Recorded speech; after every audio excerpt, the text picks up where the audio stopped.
사랑하는 초업제일교회 성도 여러분, 유튜브 시청자, 구독자 여러분 반갑습니다. 김전빈 목사입니다. 간밤에도 평안히 잘 주무셨습니까? 오늘은 2026년 2월 22일 거룩한 사순절기 첫 번째 주일 아침입니다. 오늘도 거룩한 주일 잘 보내시기를 바라면서 제가 기도하고 오늘의 말씀 묵상을 시작합니다. 하나님 감사합니다. 간밤에도 지켜주시고 또 이렇게 좋은 주일을 맞이하게 하시니 감사합니다. 주님의 고난을 또 묵상하는 이 사순절기에 들어섰습니다. 주님의 은혜에 다시 한번 생각하며 주의 사랑 속에 깊이 또 들어가는 저희들 되게 하여 주시옵소서. 이 시간도 말씀 묵상할 때 하나님의 뜻을 깨닫고 주의 음성을 듣고 그대로 믿음으로 순종하는 우리의 복된 삶이 되게 하여 주옵소서. 감사드리옵고 예수님 이름으로 간절히 축복하며 기도하옵나이다. 아멘. 할렐루야. 좋은 주일 아침입니다. 오늘 함께 말씀 묵상하실 본문의 말씀은 마태복음 16장 1절부터 12절까지 말씀입니다. 우리 한번 개역 개정판으로 다 같이 읽도록 하겠습니다.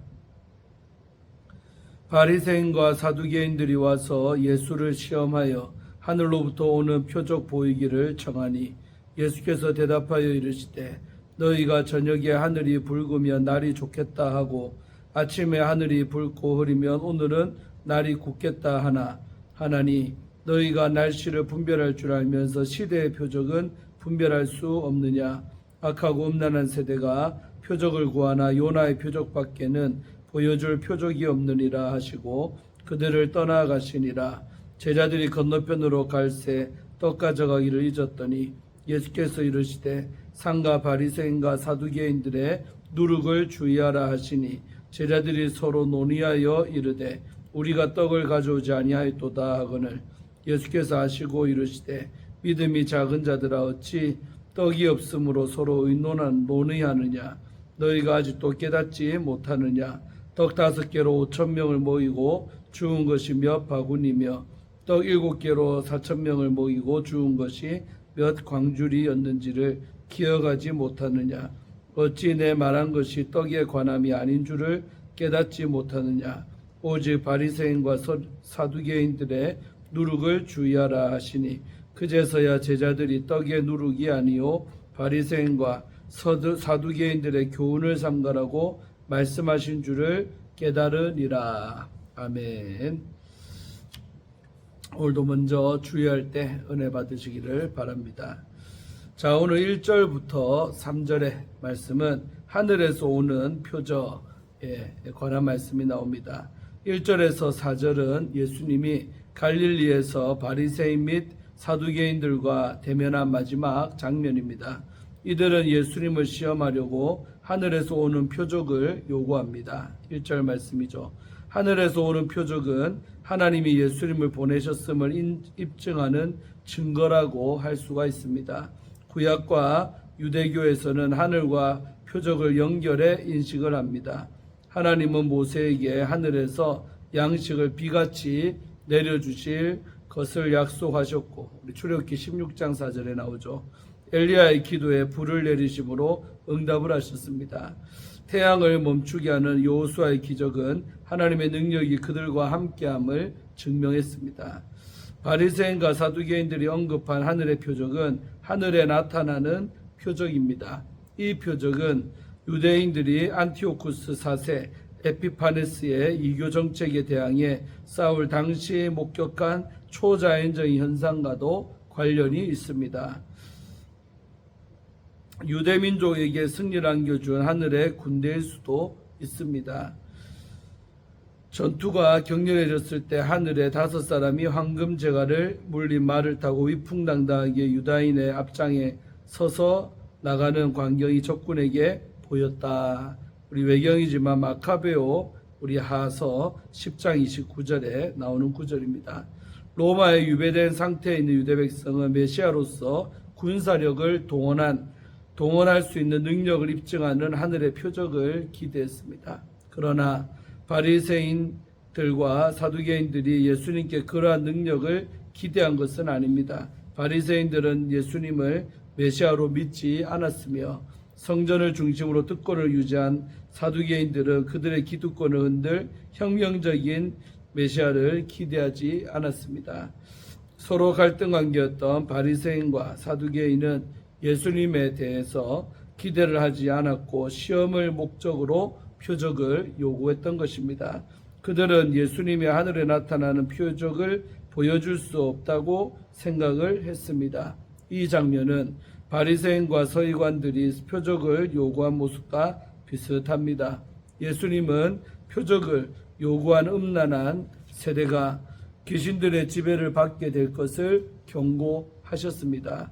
예수님을 시험하는 종교 지도자들은 사탄 편에 있으며 표적을 구하는 것은 예수님을 시험한 사탄에게 속한 자들의 특징입니다. 바리새인과 사두개인들은 예수님을 시험할 의도를 숨긴 채 표적을 구한 점에서 위선적입니다. 예수님은 자연현상을 언급하면서 시대의 표적을 분별할 수 없는 그들을 꾸짖으십니다. 2절과 3절에 나오죠. 그들은 저녁이 되어 하늘이 붉으며 날씨가 좋겠다고 예측을 합니다. 아침에 하늘이 붉고 흐리며 오늘은 비바람이 치겠다라고 말합니다. 그런데 하늘의 모습을 보고 의미를 해석하면서도 시대의 표적은 식별하지를 못합니다. 시대의 표적으로 번역된 구절은 시간들의 표적입니다. 여기서 카이로는 종말론적 의미로 사용이 됩니다. 이 표적은 메시아의 시대가 시작되었음을 보여줍니다. 이제까지 예수님이 보여주신 표적은 메시아를 통해 하늘나라가 왔음을 입증을 했습니다. 그럼에도 종교 지도자들은 하늘나라의 도래를 전혀 인식하지를 못하고 도리어 하늘나라의 복음을 전하는 예수님을 죽이고자 시험을 합니다. 예수님이 이미 보여주신 표적에서 메시아의 정체성을 파악하지 못한 그들은 영적 눈이 감긴 상태입니다. 자, 다음으로 우리 4절 한 절은 요나의 표적이 나오고 있습니다. 예수님은 악하고 음란한 세대가 표적을 구하나 선지자 요나의 표적 외에는 보여줄 표적이 없다라고 반응을 하십니다. 음란한 것은 하나님에 대한 신뢰가 없는 상태를 가리킵니다.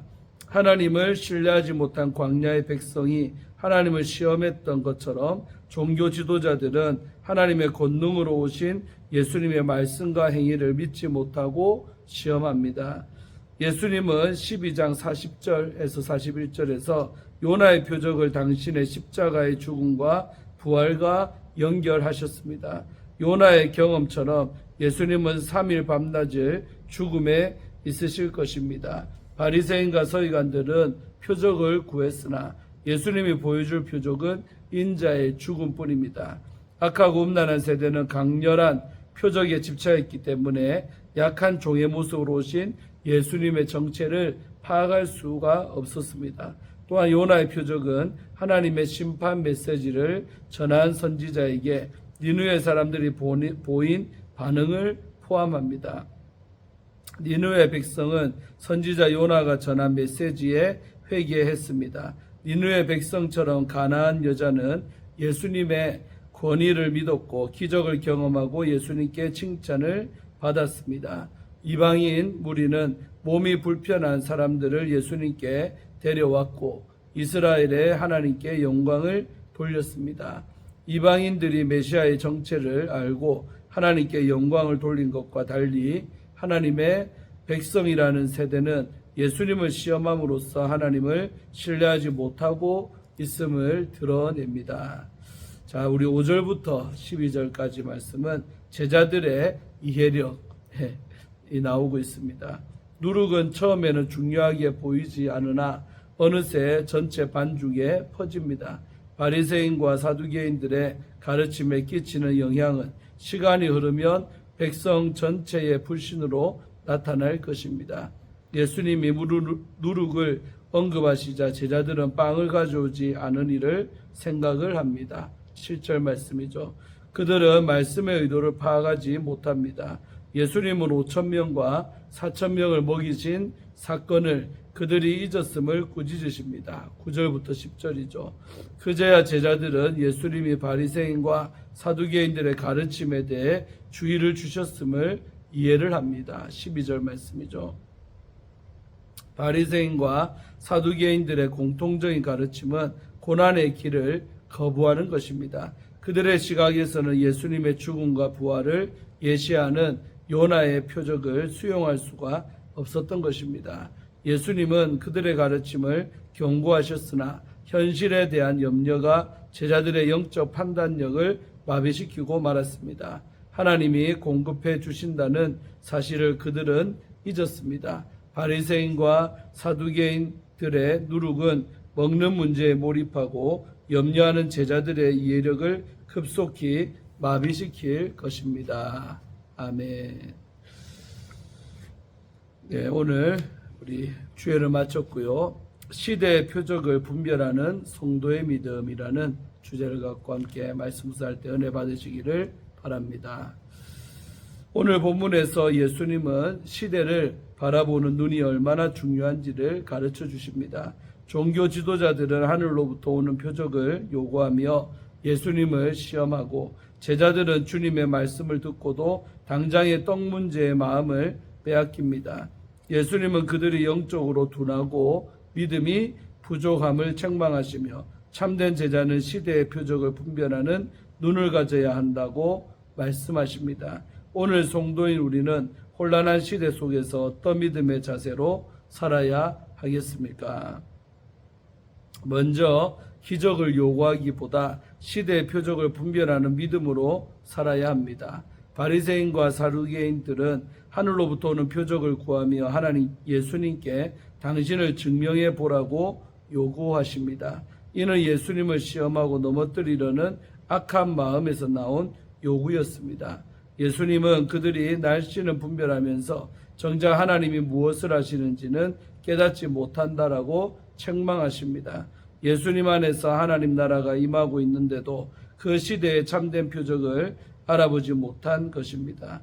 그래서 이 세대를 악하고 음란한 세대라고 부르시며 요나의 표적밖에는 보일 것이 없다고 한탄을 하십니다. 곧 예수님의 죽음과 부활이 하나님이 보내신 구원자라는 결정적인 표적이라는 말씀입니다. 사랑하는 성도 여러분, 믿음의 성숙은 표적을 많이 경험한 데 있지 않습니다. 성도는 이미 그리스도의 십자가와 부활로 완성된 구원의 은혜 안에서 살아가는 사람들입니다. 그러므로 우리가 서 있는 자리에서 깨어진 세상의 모습을 분별하며 그리스도의 재림을 준비해야 합니다. 다음으로 현실의 부족보다 하나님을 바라보아야 합니다. 예수님과 제자들이 다른 곳으로 건너갈 때 제자들이 떡을 가져오지 않았다는 사실을 깨달았습니다. 마침 예수님이 바리새인과 사두개인의 누룩을 주의하라고 말씀하시자 제자들은 곧바로 우리가 떡을 가져오지 않았구나라고 여기며 주님의 말씀은 영적 경고가 아닌 현실의 문제로 오해해 버립니다. 예수님은 그런 제자들을 믿음이 작은 자들이라고 말씀하시며 오병이어와 칠병이어의 사건을 기억하게 하십니다. 주님이 문제 삼으신 것은 이해력이 아니라 하나님을 신뢰하지 못하는 태도였습니다. 사랑하는 성도 여러분, 우리도 현실의 염려에 마음이 사로잡힐 때가 있지 않습니까? 그럴 때마다 이미 우리 삶에 베푸신 하나님의 은혜를 기억하며 앞으로도 선한 길로 인도하실 주님을 신뢰하시기를 바랍니다. 마지막으로 잘못된 가르침을 분별해야 합니다. 예수님은 바리새인과 사두개인들의 누룩을 조심하라고 말씀을 하십니다. 그제야 제자들은 떡이 아니라 바리새인과 사두개인들의 가르침을 두고 하신 말씀임을 깨닫습니다. 누룩은 눈에 잘 보이지 않지만 반죽 전체에 영향을 미칩니다. 예수님은 그들의 가르침이 겉으로는 경건해 보이고 논리적으로 들릴지라도 결국 하나님의 나라의 복음을 왜곡하고 사람들을 진리에서 멀어지게 하는 위험한 영향력임을 경고하십니다. 오늘 이 시대 역시 수많은 목소리와 가르침이 넘쳐납니다. 신앙의 이름으로 포장된 말씀 가운데도 때로는 인간의 욕망과 성공, 또 자기의를 부추기는 누룩이 섞여 있습니다. 그래서 성도에게 필요한 것은 단순히 많이 듣는 귀가 아니라 말씀으로 분별하는 눈입니다. 사랑하는 성도 여러분, 복음 또 십자가와 부활, 하나님 나라의 진리를 기준으로 삼아 우리가 무엇이 우리를 예수님께 더 가까이 이끄는지, 무엇이 오히려 주님을 가리는지 살피시기를 바랍니다. 분별하는 훈련을 통해 시대의 표적을 읽어내는 지혜로운 성도로 살아가시기를 소망합니다. 사랑하는 성도 여러분, 오늘 말씀은 믿음으로 시대를 분별하는 성도의 모습을 우리에게 가르쳐 줍니다. 이미 주어진 말씀과 은혜 안에서 하나님의 일하심을 읽어내는 눈, 과거에 우리를 인도하신 하나님을 기억하며 오늘의 상황을 해석하는 믿음, 또 복음의 중심에 굳게 서서 분별하는 지혜가 우리에게 필요합니다. 우리 모두의 일상의 선택과 해석 속에서 빛이 나는 믿음으로 살아가시기를 주의 이름으로 소망합니다. 아멘. 우리 마지막으로 카일 아이들먼 우리 분이 쓰신 나의 끝 예수의 시작, 두란노 손에서 나온 책인데 일부분 읽어드리고 마칩니다. 지난주에 아이들을 차로 학교까지 데려다주는 길에 9살 먹은 아들이 뜨끔한 질문을 던졌습니다. 아빠, 왜 맨날 다른 운전자들에게 뭐라고 말해요? 어차피 듣지도 못하잖아요. 다른 운전자들이 듣지 못해도 아들이 듣는다.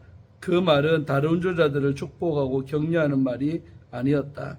내 잘못된 운전을 반성하거나 사과하는 말도 아니었다. 늘 다른 운전자의 잘못을 격하게 지적하는 말이었다. 이렇듯 나는 남들의 잘못을 금방 알아차리지만 내 잘못은 잘 보지 못할 때가 많다. 내 아들이 들은 말은 내 운전에 대해 자신하고 남들의 운전을 비판하는 바리새인의 말이었다. 내 자동차 유리는 다른 운전자들의 무개념 운전을 확대해서 보여준다. 그런 커다란 창문이 사방에 달려있다. 나를 보여주는 건 작은 거울 하나뿐이다. 또 다음과 같이 할 때 당신은 바리새인이다. 남의 실패를 기뻐할 때, 남들의 의견에 연연할 때, 내 노력이 가장 중요하다고 모두가 내 말을 들어야 한다고 절대적으로 확신할 때, 당신의 내면 어딘가에 작지만 입김이 강한 바리새인이 숨어 있을지 모른다. 물론 당신만 그런 건 아니다. 교만은 인간의 궁극적인 죄다. 단순히 죽음에 이르는 죄들 가운데 하나가 아니라 그 모든 죄의 엄이다. 우리가 아무리 쫓아내도 어느샌가 바리새인이 틈을 비집고 들어온다. 아니, 우리는 자발적으로 우리 안에 바리새인을 먹이고 입히고 키우며 대표 기도 시간에는 그에게 마이크를 넘긴다. 그 결과 오래지 않아 바리새인이 우리 삶을 좌지우지한다. 그래서 한 시간도 방심하면 안 된다. 아멘. 예, 참 인사이트를 주는 그런 말씀이 되겠습니다. 자, 기도하고 오늘의 말씀 묵상을 마치겠습니다. 하나님 감사합니다. 사순절을 이제 맞이하는 첫 번째 주일 아침에 또 마태복음 말씀을 통하여 은혜 받고 또 깨닫게 하심에 감사를 드리나이다. 오늘도 우리에게 주신 귀한 말씀, 생명의 말씀으로 알고 또 이 말씀대로 우리가 살아내는 삶이 되도록 축복하여 주시기를 원합니다. 더욱더 경건하게 참으로 우리가 바리새인과 사두개인처럼 되지 말고 정말 주님이 원하시는 참된 믿음, 표적이 아니라 정말 믿음으로 살아가는 우리의 삶이 될 수 있도록 함께하여 주시옵소서.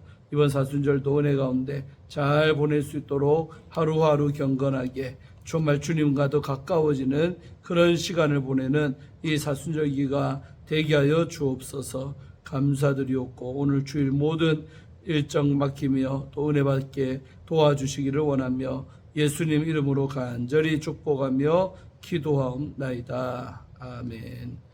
할렐루야. 오늘도 좋은 주일 되시고 잠시 후에 11시 예배 때 또 뵙고 함께 은혜 받도록 하겠습니다. 샬롬.